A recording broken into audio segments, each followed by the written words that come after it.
Ladies and gentlemen, my name is Mike Larkin, one half of the S&M Show podcast, and I'm back today with another interview. Very happy to have this man on. Has a hell of a story. He is the CEO of One West Magazine, very talented artist. I am joined by OG Suicide. OG, how are you today? Hey, what's up, family? Everything's good. All right, great. And like I said to you before we went on, yesterday was your birthday. Happy birthday to you, sir. Oh yeah, thank you so much. Oh, you're very welcome. First off, I want to start off. You're from Compton, and I gotta say, one out of the Compton, you got groups such as NWA, and like music is a big part of that. But you also think about tough upbringings as well. I just wanted to know what was it like growing up in Compton. I mean, you either was real or you was fake, so you had to know which one you were. True. No, point blank. And if the streets wasn't for you, then you didn't need to be in them. Mm-hmm. So you had to know that as well. Because the streets is not for everybody. I don't care how bad you may want to be involved with the streets, but it's just not for everybody. Point blank. True, true. And like I gotta say, like I said, we were talking there. There's positives that came out of it, such as music, such as great artists, like I said, NWA. You had a lot of West Coast artists like Tupac, and you got Ice Cube, Easy E. You think of Suge Knight and Death Row Records. I gotta say, growing up, what was some of the music that you were into? Well, everybody listened to NWA, and I was finna sign with Easy before Easy died. Mm-hmm. So yeah, Easy was a good friend of mine. So know him real well. And I mean, I did music other than when I was gang banging. Other than that, I did music as well. So I listened to a lot of the different music, and Pac, he wasn't from Compton. He was from he's from the Bay, out the Bay Area. Mm-hmm. From New York to the Bay Area. So he wasn't from Compton. He just was affiliated. Yeah. Compton. Yeah. Yeah. Yeah, that's what I mean by that. You have the affiliation there. You think of Death Row Records, and I'll be honest, I'm a 90s kid, so around the time when the East Coast, West Coast rap, which was going down around, I'll say like 96, and around there till their deaths, Tupac's death in 96, and Mm-hmm. Biggie's death in early 97. I mean, I'll be honest, when I was a kid, I loved both artists. I mean, such great talents in Biggie and Tupac. You think of a lot of stuff. Dre, I mean, California Love, All Eyes on Me, The Life After Deaths, The Ready or Dies. I mean, just great classics from that time. Yeah, exactly. For real, it was. That's Yeah. what, and that's what I'm saying. I mean, you had like that stuff going down, but to me, I think it's just I don't see the whole like East Coast West Coast thing. I'm thinking like, can we all just like make music and just enjoy like what the art of music is? Because I'll be honest, my style is very eclectic. I like all types of music. I grew up with R&B. You got rap, your pop, your rocks, and everything. My mom, Diana Ross and the Supremes, the Temptations. I mean, taking it back, Earth, Wind, and Fire. I mean, just it's music is music to me, my friend. Yeah. I mean, it is. It is. It is. But I don't know. Some people, feel like there's people out here that do music that really didn't live that lifestyle. Mhm. Or really, wasn't a person that went through nothing, but they were good with, how they deliver their lyrics or whatnot. So, I mean, some people do get offended by that. Mhm. You got people that really was from the streets that really lived the street life. Represented a rag, and then you got people that rap about it that didn't and glorify it. So people that really did, I mean, they get offended by it. I mean, I can't blame them. At times I done got offended by cats that really didn't live that life, but knew how to rap and seen a lot of stuff, but not actually was hands on. So it's a difference. So that right there play a big part when it comes to people music as well. Some cats was, the term you could use is a mama's boy. You Yes. know what I mean? They really didn't hang out like that, or they couldn't hang out. They wasn't allowed to hang out, but yet they put out music and oh, I'm from Compton. Everybody want to be from Compton. A lot of people. Especially it's the home for a lot of entertainers, a lot of people that has made it in the music industry, but not just the music industry. Venus and Serena, they're from Compton. Hmm. They used to practice right there off Central and Alondra at the tennis court right there. So I mean, it's a trip, but like I say, man, people, heart and soul, and you put everything into this, and there's some that just refuse to, let it be abused by people that really didn't live that life. True, man. I mean, it's just that's really you pretty much nailed it there. My sentiments exactly on that. Now, OG, I want to take it back there. You mentioned your gang banging ways back in the day. Like, let's talk about your humble beginnings, and then you had a very interesting story. Let's just take it back to what age did you start with the whole gang banging, and then you turned your life around. I should say dramatically, my friend. And we'll get to what I want to get there. Let's just talk about humble beginnings and talk about what happened there with the gang banging days. Well, I mean, I've never had a humble beginning. My life started off with, me being abandoned when I was 18 months. Mm-hmm. And from there, I was, through in placed in a foster home. Yes. And SCD Price, she ended up adopting me when I was 18 months. Mm-hmm. So I really was, man, I've been around the hood all my life because I grew up in the hood. Some people get put on hoods. I grew up in the hood, so I didn't have to get put on the hood or none of that. I grew up there all my life. So, I mean, I was around the homies in the neighborhood when I was 8, 9 years old because I grew up in the neighborhood, but actually physically out there in the streets, 14 on up, pretty much participating with the real street life from, selling drugs to, doing what you had to do to get by. Mm-hmm. And when I was 16 years old, I was, bringing a lot of drama to the house, which, from the street life I was living. And my adopted parents, daughters, pretty much was kind of in control of the house at the time because Miss Price, who, was always been a mother to me and will always be a mother to me, she was kind of sick. She had stomach cancer. Mm-hmm. So she really, couldn't really control, the house or anything and make no decision. So I was asked to leave. And from 16 on up, you know, um, man, I stayed pillow to post wherever I could, slept wherever I could or stayed out all night, robbing, stealing, man, getting into shootouts. And December the 31st, 1991, Mm-hmm. I was still going through a crisis. I was, homeless. Between that time, I had had an apartment here and there or whatnot, but, I was selling drugs out of them. So, that don't last long. The fast life just don't last long. So December the 31st, 1991, I kind of felt like I came to the end of my ropes. And, like I didn't want to go any further in life. Like I feel like there was no purpose for me in life anymore. So December the 31st, 1991, I actually took a gun and put it to my head and shot myself in the head. Yeah, that was actually that was gonna be my follow up. I was gonna say, so you have a scar on the side of your head, correct? From that? Yes, yes, yeah, Yeah, yeah, right on the side, yeah. yeah. My God, I'll tell you straight up, man. I've listened to your stuff, and I'll be honest with you. I'm happy. I'm happy you're alive today, and you're here talking about this with me, man. You're very talented, and I'm very glad to see turn yourself around. That's great. I mean, it's like I said. Like I said, you got to do what you got to do. Yeah, At tough times, but yeah, that's great. I'll tell you straight up. yeah, That's awesome. let's see where we come from. And what really made me have to make my mind up because when I got out the hospital, I was in the mental hospital Hmm. for a little bit. But when I actually, physically was released from the hospital, I pretty much went back to my same situation. Hmm. I was still homeless, but now I'm, homeless with a big bandage on my head. So, Yes. my god brother, Wolf, took care of me. Really helped me a lot, and really his mom's, his mother and fathers, my godparents, they really, took care of me, man, and helped keep me focused. But what really made me want to, make a change is I started pretty much, getting music and beats from different people Hmm. because I wanted to start putting my life, into music and really expressing what I've been through to where other people can find, a better way to resolve of feeling the way they feel like of suicide, wanting to attempt suicide.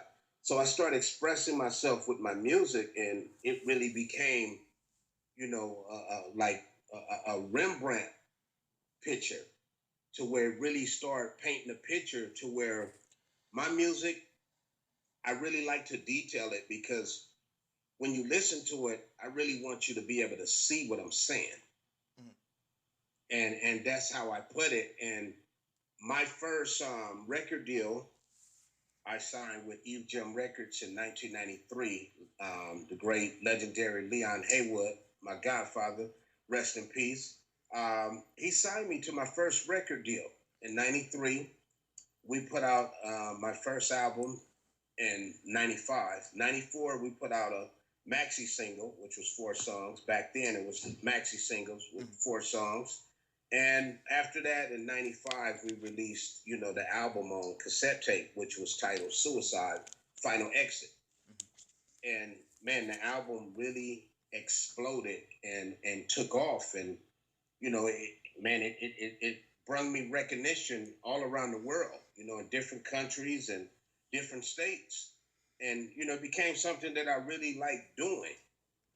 So I continued with it and, stuck with it. But my first album, I was 25 when it was out. So I still was out there in the streets real heavy. I really didn't actually, I could say, really officially got out the streets completely, like literally out on the block. I probably was like 40. I just turned 47 yesterday. So one thing I can say, I've never influenced nobody to pick up a gun and go do nothing.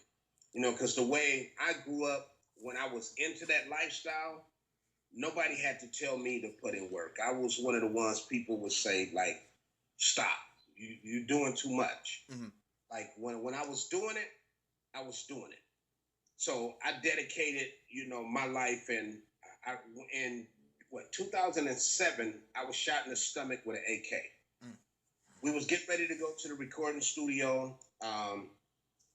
We were standing out in front of my garage, drinking a little bit, and I remember one of the homeboys was like, who was that in the field? Because across from my house there was a field with a lot of big trees, so it's kind of hard to see in there at night. It's a power line right there, Yeah. and all. And I remember someone saying, like, who was that in the field? And as I looked, you heard about 30 rounds just literally go off, and it didn't seem like it was going to stop. It seemed like it was getting closer. One of my friends, he was hit in the back and he lost a lung. God bless him, he's still here.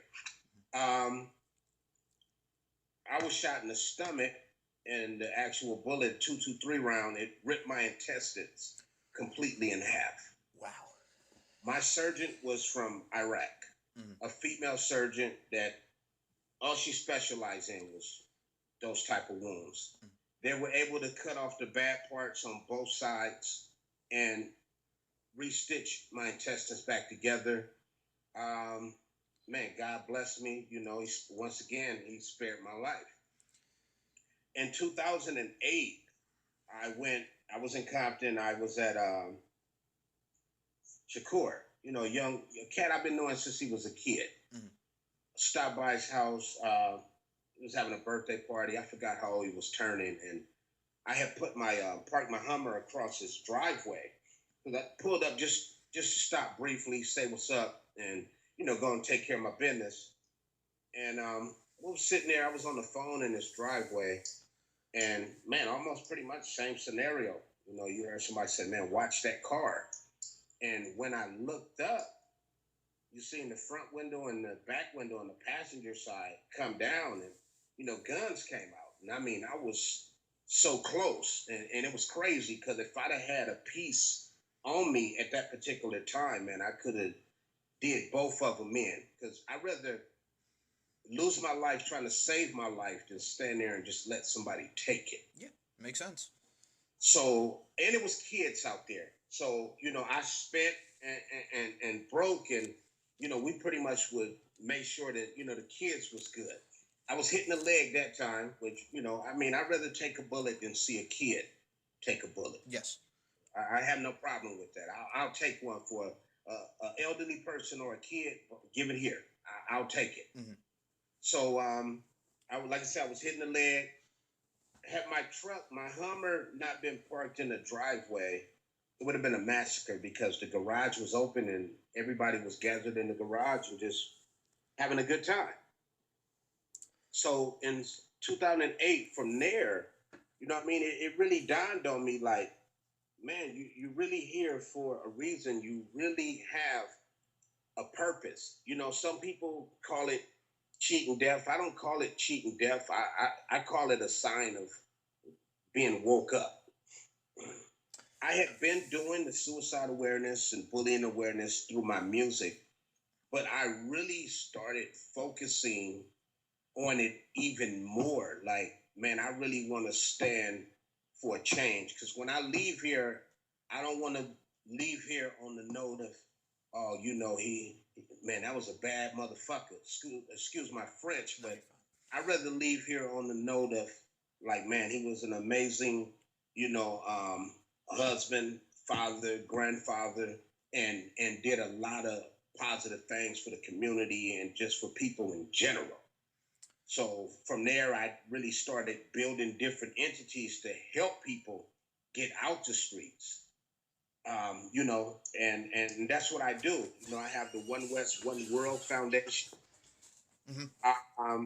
One West Magazine, which was a platform that me and my bro Jason Perea, Mm-hmm. he's a rap artist as well, go by the name of Epidemic. Um, we was talking on the phone one day. I had had my clothing line, One West Clothing, since '09, which was doing real good, been doing good since '09, overseas and different places. So he was, you know, made a good suggestion because originally we was gonna call One West Magazine was gonna be called Get Familiar, pretty much get familiar with the people in this magazine. Mm-hmm. And brilliant thought that he had was we should just piggyback it off, you know, pretty much what's already going, which is One West. So we went with the One West magazine because there's a lot of talent out there and there's a lot of magazines out there. But a lot of magazines out there, it's not in reach of independent artists' budgets because they can't afford it. Because you pretty much got to have a record deal for a lot of the magazines that's out there for you to be featured in them, unless you purchase a, you know, a smidget Yes. in the magazine. Mm-hmm. So I wanted to create something to, you know, give people something in reach of their budget, no matter what it was. They can still afford to be in a magazine that's on the stands with magazines that's been around for 15, 20 years, 25 years, which One West's been around 4 years, but when you look at it and, you know, even the, you know, the critics, magazine critics even, you know, was surprised and impressed with it, of the structure of it, the quality of it, the thickness of the paper. It's like, man, this is, you know, this is amazing. This is something that you can look and tell is it's not cheap to make. And it stands up against and bumps shoulders with the so-called big dogs. And man, it's been good. You know, we created it and it's been around 4 years. It's still going, you know, thank God to that. One West, One World Foundation, suicide prevention, bullying prevention.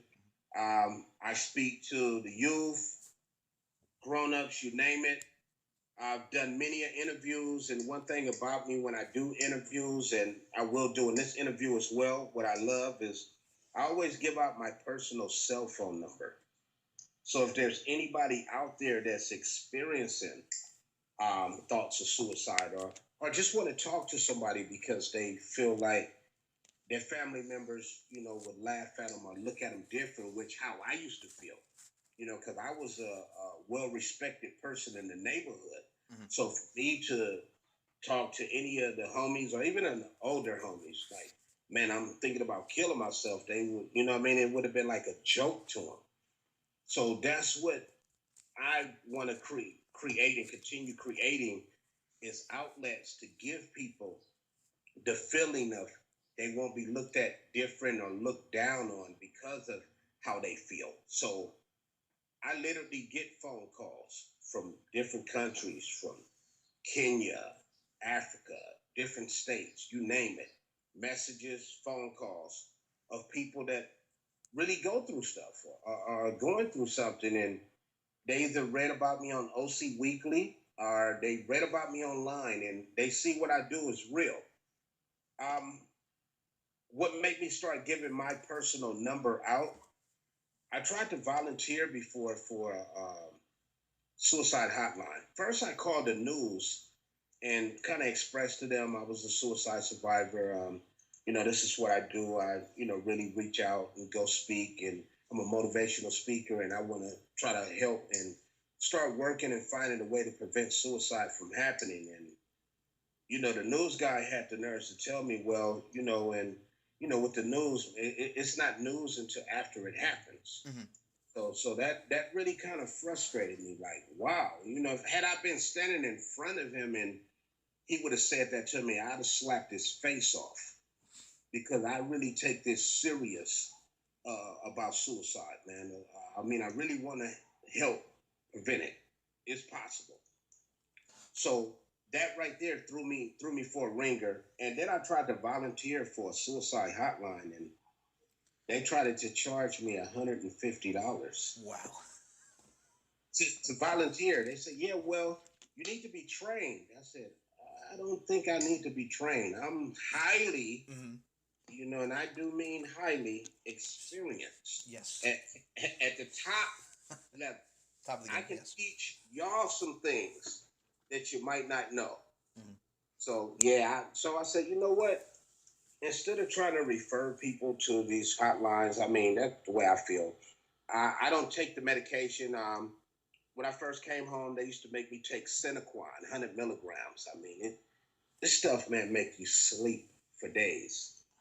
For days, literally, can't do anything. Whole body too relaxed to move. Mm-hmm. And I'm like, well, I already tried to sleep permanently, and I wasn't the chosen one for that. So I'm still here, with thanks to the grace of God. So I started giving out my own number, and I have literally have talked people out of committing suicide. And I don't do it for a pat on the back or fame, glory, none of that. I just do it because I know I'm here for a reason, and I know I'm here for a purpose. And I know part of my reason and purpose is that. So even with my music, I even express in my music, like, it's real self-experience life, that I'm not the only one going through it or experiencing this. There's people around the world experiencing this. There's people around the world that live worse than I do. Third world countries live worse than I do. But if I can just help a person, it don't matter, one person here, one person there. I'm just trying to do my part and play my part, and help out the best way I can. And that's what I do. Amen, man. That's all I can say. And besides, I've even said it many times, God is good all the time. I definitely believe that. I believe we're here for a reason. We all have a purpose in life. Um, I'll give you honest. You talk about suicide stuff. I'll even go to some of the stuff I'm a fan of is like anti-bullying stuff. There's one out there called Be a Star, show tolerance and respect. There's the Creative Coalition. There's a lot of stuff out there that can help kids. And if you're not helping somebody, come on. The best way to do it, I'll be honest with you, OG, is there's a lot of like messages out there. One called "Eliminate the Hate," because I'll be honest with you, life is too short for hate in this world. You see a lot of. Yeah. If you even look in the news, there's a bunch of shootings. There was the shooting in France, the shooting in Florida. Unfortunately, the stuff that you see with the police, with what's going on there in Germany, just everywhere. It's just too much hate in the world. Yeah. It really is. And with me, I'm hands on with the suicide thing. Mm-hmm. Just like, homelessness. If you really think about it, since I was a kid, I've been seeing brochures. Since way back, I was 5, 6 years old, mm-hmm. of donate to help homeless in Ethiopia, Africa, downtown LA, wherever there's homeless exists. And then you have all these organizations, nonprofit organizations, all around the world that's been collecting money.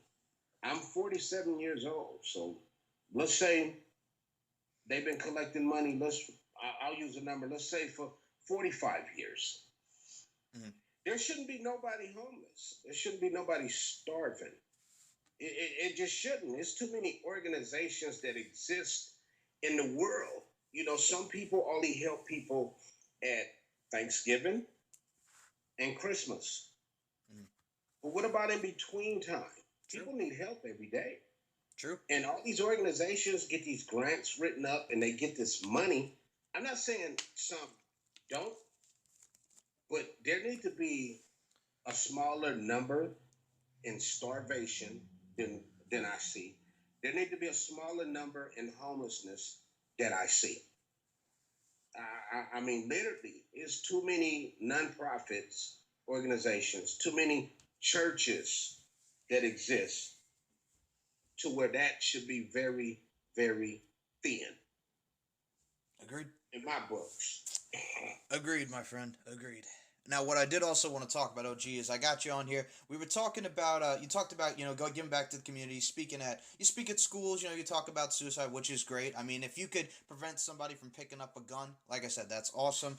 And we also have, we were talking about One West Magazine there. I've had Antoinette Ortega on here, who's a very talented writer, who's done some Mm-hmm. stuff for you guys. It's just great. She's all about, positivity and helping people, just as like you are. And I gotta say, talking to both of you guys is it's a breath of fresh air. Like I said, it goes back to the hate stuff because, like I said, a lot of negativity in the world, and to speak with somebody who's about helping people and positivity, it truly is a breath of fresh air. Yeah, I mean, to work on the hate. No, no matter how you look at it, Yeah, hate is in the Bible. it is.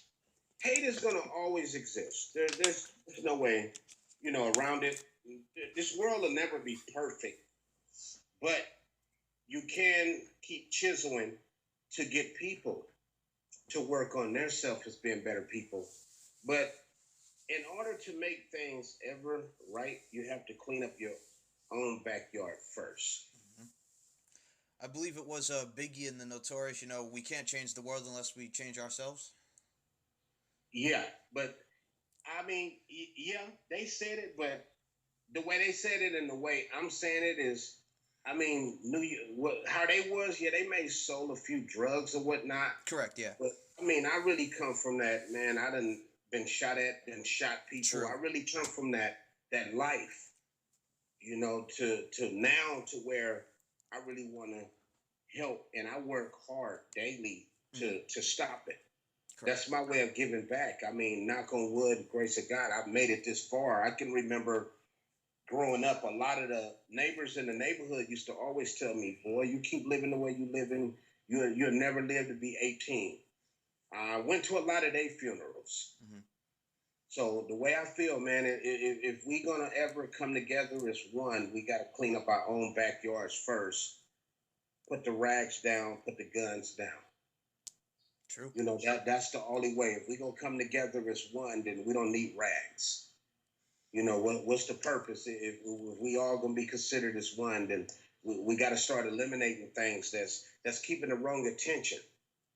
So I'm with cleaning up our backyard first, and then from there, let's work on everything else. Oh, gee, I want to get into some of the songs.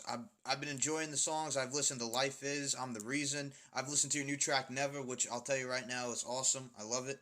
Never Give Up, Make It Home. I could tell, the inspiration towards, like, the kids, like you said in the songs. And just like I said, providing a positive message for the kids and just everyone who's having problems. It's great. Yes, that's what it's about. Life is. That was one of the days because I also feed the homeless. I pretty much have like a family Hmm. downtown LA on 50 San Pedro in Winston, street called Winston. Hmm. And it's a group of them, like 25 people that, I literally do take care of. They my family. So if I got it, they got it. And, I finally set up an organization, which is a 501c3, but it's not completed. But um, I don't even focus on that because any extra little money I get, I put to the side and I buy things. I do have people that do contribute. Um, I got people from Australia that donates to help me out because they love what I do. I got people out of Long Beach, just different areas that do participate and do help out. Like, man, I like what you're doing. keep doing what you're doing. We respect it because we know you're doing it for real. It's not fake. It ain't for a pat on the back or none of that. You really do it from the heart. And I mean, I love it, man. And it's a trip just talking to people because I've been homeless, but I hadn't been homeless as long as a lot of the people that I've met downtown LA. Because I met a guy from Chicago when I shot Life Is. He had been there 30 years, Wow. same spot. Another guy been there with him 15 years. He said, yeah, he's been here 30 years. I've been here 15 years with him. There is some people that don't want responsibility. They'd rather be homeless. You know, they just don't want an overhead. They don't want no worries. They'd rather be worry free, bill free, and they feel like that's where they want to be. But at the same time, like I said, it's so many organizations to where they can start building complexes. Because if you want to help a person get their life together, you got to give them something to look forward to. You know, just giving them a meal here and there, it's not going to do it. You got to give them hope. Mm-hmm. You know, not just hope. I hope somebody come feed me, man. Hope of some type of trade, something, you know, to where they can reestablish their self and get prepared to go back into the world. Some people don't want to go back into the world because they fear everything that's going on in the world. So it makes them puts up a wall in front of them mm-hmm. to block themselves and separate themselves from the world on the other side of the wall. But confidence built within them, like some type of training. You know, everybody's good at something, but you have to work with people hands-on in order to find out what they're good at. Like my 7-year-old daughter, she reads good. She's good with her schoolwork, but her passion she loves is drawing. Mm-hmm. She like to pause the TV and draw the characters she see on the TV screen. And I mean, if you look at my OG Suicide Instagram, I have a couple of pictures on there. I saw the latest one, yes. Yeah, she's been so very talented. Yeah, I buys her, you know, a box of tablets, boxes of markers. That's what she liked to do. So once you find out what a person like to do, and you keep feeding that to them, that will help them. Just like with the homeless. I mean, it's too many big buildings. Like, I'm going to speak for LA, downtown LA. Too many big buildings. It's a lot of money out here to where shelters, they cool or whatnot, but shelters are funded. Okay, you give a person a place to rest their head. They got to be in at a certain time. They get to go out at a certain time. And then, okay, y'all all on little tents or huts in this dorm watching TV. But where's the education at? Where's the knowledge being given? You know, I spent time when I was downtown LA and I shot my Life Is video. Mm-hmm. I was downtown LA 2 weeks shooting that video. Every day. And when I first went down there, it was me and my camera crew. And they really got mad. Like, oh, hold up, man. What the fuck y'all doing? We don't want to be on camera. I was like, wait, calm down, relax. I'm not here for that. I'm not here to get footage of y'all to profit off of. I'm not here to take pictures to put on brochures to collect money and y'all not see none of it. And once I talked to them and they listened to me, and then they start hearing my lyrics and Life Is. If you look at Life Is, you can see, man, they're really comfortable because they seen that it was real. You know, the people come down there, man, and, you know, mislead people and use them to get money off them. I come down there to really try to help them and be a voice for them because I've been homeless and I care about it. So I really focused on that. And like I said, I go down there and I continue to go down there and help them. But the real help is bigger than just me by myself can do. I really want to, you know, get the funding to get a building, even if it got to be built. Give all these homeless people a place to stay, but at the same time, it's got to be regulated because there's rules to everything. So it's got to be regulated. But give them job training.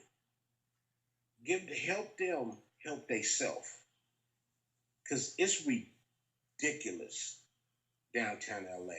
It's parts of downtown LA, man, where people speed through there. They drive through fast because it's scary to them. And I've been down there, and I mean, man, you have kids, you have families, and I'm like, come on, man, we got to do better. And I've literally seen how the police treat homeless people bad downtown LA. When I was shooting my video, Life Is, I was witnessed it and just seeing it, how they treat them bad. And I'm like, they already in bad situations, so why treat them bad? Mm-hmm. So, and I've seen that, and I witnessed that, and I was just like, wow, I really, really wanted to get with the right people and put a real idea on the table. People take chances with everything else. I mean, they spend $1 million on a missile. So it's not hard to take some money and really put it to something, and I can show them, man, that it can work. It can work. With the right help and the right team, it can work. Right on. Now, OG, a couple more music questions I want to ask you. I had James Worthy, very, very successful music producer, and I've had at least 5,000 on this show as well. We talked about the differences between music from back in the day and music that's out here now. Obviously, music's evolved. Now, if I could ask you your honest opinion here, and if you have no opinion on it, that's fine. Oh, no, I'm going to give you my opinion. All right, cool. Back in the day music versus now, which one are you all about? Which would you say would you have a preference over? Back in the day, music was substance. Mm-hmm. Conscience. Mm-hmm. Back in the day, especially the New York rappers, I'm going to start with them first. Okay. Even the West Coast rappers. Back in the day, you really had to be good at what you do to hold your grounds. You really had to have lyrics back in the day. It really had to make sense. Back in the day compared to now, I don't knock nobody for what they do, mm-hmm. but all the music of today is party, party, party, party, party, party. Mm-hmm. That's why we have so many people on different drugs. Because it's party drugs, it's party music. The music is influencing people to live this lifestyle. The music of today don't last like the music back in the days. Because music back in the days still have that feel and still have that substance. It's just hard to convert it over to the party scene. And the industry made it that way. Because I do positive music.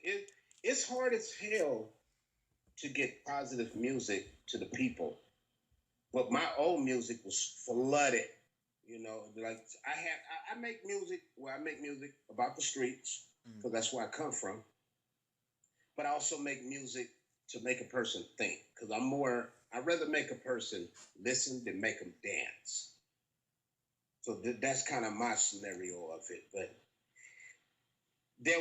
what youngsters of the day need to learn, there would never be no school without the old school. And they got to respect that, because I, hear people, oh, man, old cats, man, they washed up. They ain't washed up. They just won't adapt or step down to your level. It's each one teach one. We didn't teach that. So that's what they allowing in the industry right now of today. Some of these cats make good music, good party music. And you can't get mad at them, because a lot of the cats of today really haven't been through nothing. So that's why their music is the way it is. They party. When True. we was coming up, we came from the streets for real, the concrete of it. We paved the way. Hmm. So we talked about what we experienced. They talk about what they experienced from the party level. We talk about what we experience from everyday life. That's again earlier in the conversation how I said Hmm. a lot of cats couldn't come out or couldn't kick it on the block with us because they was mama boys. Correct.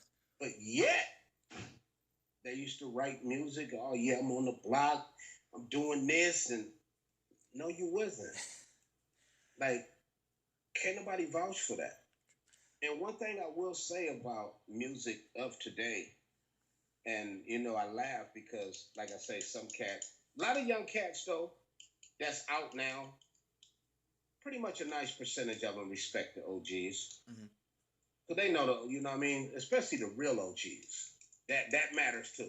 Because there's some cats out there that got the world fooled, that people think they, really OGs when they not. They wasn't kicking it. They wasn't hanging out at all. But one thing a lot of young cats do need, and that's that OG stamp. And without that OG stamp, man, it's just not gonna happen for them. Agreed. Point blank. Agreed. And I think, be honest now, like I said earlier, I'm a '90s kid, so I grew up like early ups, like I said, around the Dre's and the Tupacs and the Biggies and stuff like that, and Eminem Yeah. even. I mean, I enjoy even old school rap, Run DMC, and I'll be honest with you, when I first heard Bow Wow come out with Basketball, I'm like, nah, take it back to Curtis Blow and him and the breaks and all that. So Yeah. yeah, that's what I'm saying, and I'm like, when I listen to rap now, I'm like, it's all right, but nothing beats the old school like we were talking about there. That's all I'm saying, and I don't mind it. Nothing beats the old school. Wouldn't be no school without the old True. school. And you People had got to respect that. yeah, even if you take it back, I mean, like Trick Daddy was another one that was great. I mean, just Yeah. old school. Ice T. I mean, come on. Yeah. And But yeah, good. they fit that music, now. Because a lot of that music is educating. Hmm. They fear the educational music. Music of mind corruption, they love it. They party, pop you about 6 Xanny bars, and Hmm. sip this lean, and Yep. oh man, drink this liquor, and you good, you on, you cracking, you popping. Yeah. What about when you sober up? Or what about when the partying stop? My key thing I teach people, have something to fall back on. Because when the partying stop, what you gonna do? True. I True. even see older cats try to get on these young cats level. And it's funny to me. Like, wait a minute. Man, 40 years old, what the fuck you got skinny jeans on for? they try they try to adjust to the style of now and just try to do what they're doing. Oh man, I'm just trying to fit in. No, actually, you're fitting out. Yeah. Look like your goddamn butt got a bra on it. Get out of here. Come on, man. And See, it, I stick to me. I stick to doing me. Mhm. My nephew is AD. Mhm. He's respected in the music industry right now, man. He got a song real high. I got the juice. Thug with him and YG. He's on Game new album. Look him up. AD. That's my nephew, AD, man. okay. I paved the way for him, and he got music, that the people party to, but at the same time, he got music where he let you know the real of where he come from, and he really come from that. So it's a difference. It is some music out there that will let you know what it is, man. But then, overall, like I say, the music of substance, man, they really trying to keep the doors closed on.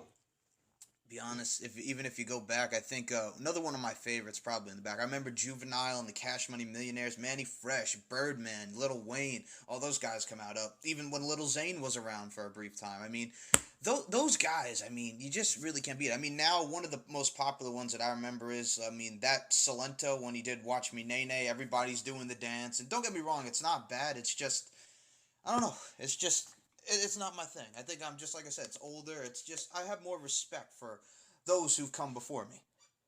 Oh yeah, man, I still bang some Eric B and Rakim. Yeah. I mean Eric Sermon, even Keith Murray. Mm-hmm. Hmm. Mm-hmm. Just classics, man. Oh, and I'll go back to we were talking. You talked about Mama's Boys earlier. I think one of the ones I remember is what was the story with Vanilla Ice and Suge Knight had him over the balcony at that party or whatever it was. You remember? We know which one I'm talking about. It involved Vanilla Ice. I think it was back Yeah, at yeah. I know what you're talking about, but I don't know. I guess they had a personal issue. Mhm. I don't really kind of, get into the he say, she say thing. Yeah, So, that's what I'm saying. I'm more that it's not my problem. It ain't True me. that. Nobody couldn't hang me over a curb. Yeah, because Not, not long a balcony, yeah, it goes back to like I said, Vanilla Ice was another one. Like he had Ice Ice Baby, and then his career just went nowhere after that. He was another one of those like one hits, and that was it. Yeah, that was it. That was it. Ice baby. When the ice melted, what happened? True that, my friend. True that. One more question here before music, and before we take it out, a couple last questions here, OG. What's currently on your music playlist? What are you currently rocking to? Instrumentals. Instrumentals. All right. Cool. Yeah, I listen to music because I write a lot, so Mhm. I listen to music. Just instrumentals. I write a lot. I mean, I knocked my nephew, AD. 80. I listen to his music. Yeah. Oh yeah. Okay. Yeah, so well that makes sense. Like I said, get good beats for songs, and there are a lot of great beats out there. I mean, even when you listen to a song, once that beat hits, what's coming on what's coming on. I got an in-house producer, Uh-huh. which is Stone Beats, who I manage, and Okay. yeah, this final exit. Because the first album I put out in 1995 was Final Exit. Mhm. It was on cassette tape. Yes. Between 2003 and 2006, I probably had about like 10 or 11 artists I was working with, different artists, help them out, help them, create and start careers. Some of them stayed loyal. Some of them didn't. Some of them had personal issues, couldn't get along with each other. Some of them thought they had blew up, but really didn't, and they realized it after the fact. So, I got to a point where I tried to put the ink pen down, but for some reason I keep finding myself picking it back up because I feel like, man, I still got something to say. No matter how old you are, if you got something to say, you got something to say. So this Final Exit Part 2 album, it's gonna really open some minds. All right. I'm sounding like the old me.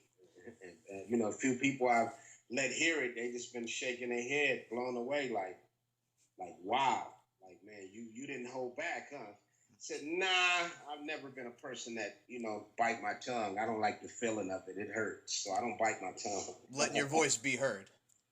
Yeah. All right.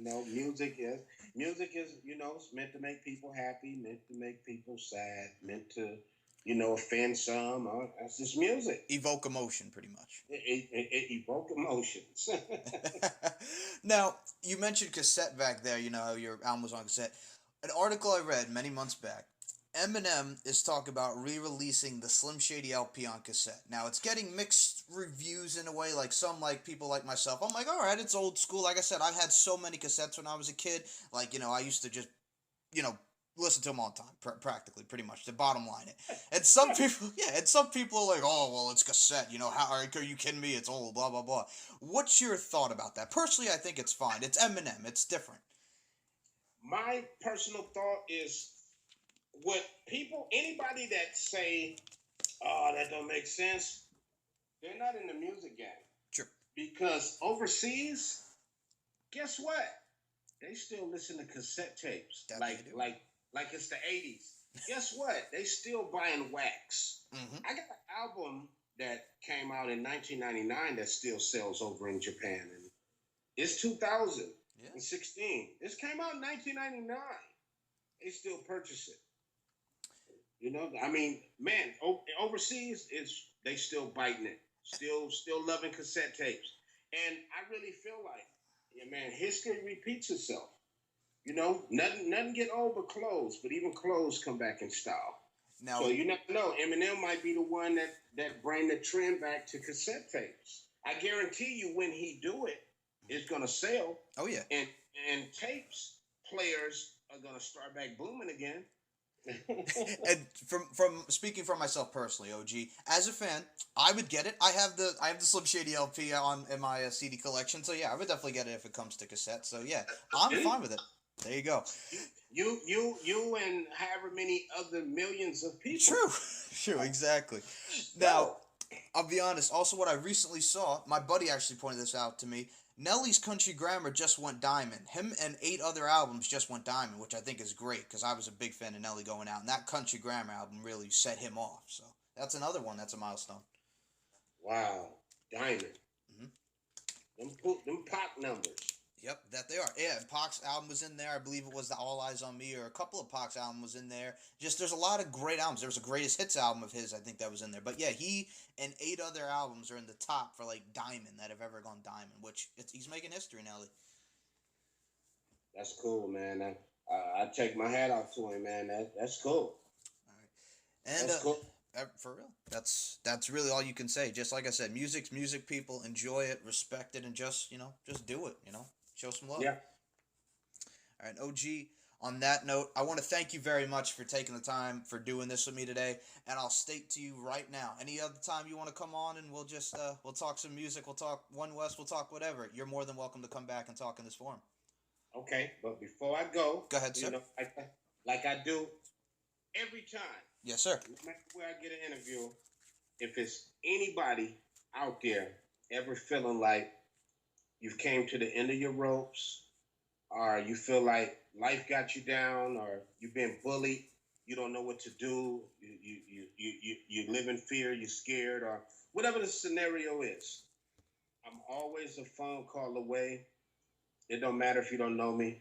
I mean, I talk to practical strangers all the time because I love to help people. And my personal number is 310-480-6827. 310 480-6827. That phone is in my pocket at all times. So I always got it in my hand. Okay. It's always with me. If you got something on your mind and you just want to talk to somebody and get some real advice, never ever, as long as you breathe air above ground, hesitate to give me a call. All right. I will put that in the description, and I have it in my contacts as well. OG, also promote social media: Instagram, Twitter, Facebook, SoundCloud, your website, whatever you got, man. Just go ahead. Your form is yours. OG Suicide, Twitter, OG Cuicide, and the number one. Instagram, OG Suicide, OG Cuicide. Facebook, OG Suicide, OG Cuicide. Man, holler at me. You got my phone number. Holler at me. Dare I say, if I want to go back to Fabulous, holla back, young, and whoop whoop. Take it back to there, yes. OG, it's been a pleasure. And like I said, I look forward to having you back on in the future. Thank you very much for your time. Anytime, family. No problem. I appreciate it. Thanks, man. Okay. Peace out. All right. It was an absolute pleasure speaking with OG Suicide. Great guy, great to know him, get to talk about life, music, and just overall just shoot the breeze. Everyone, I'd like to thank you very much, for supporting me, support OG, and just keep listening, all right? Everyone, have a great day, and God bless you all. Take care.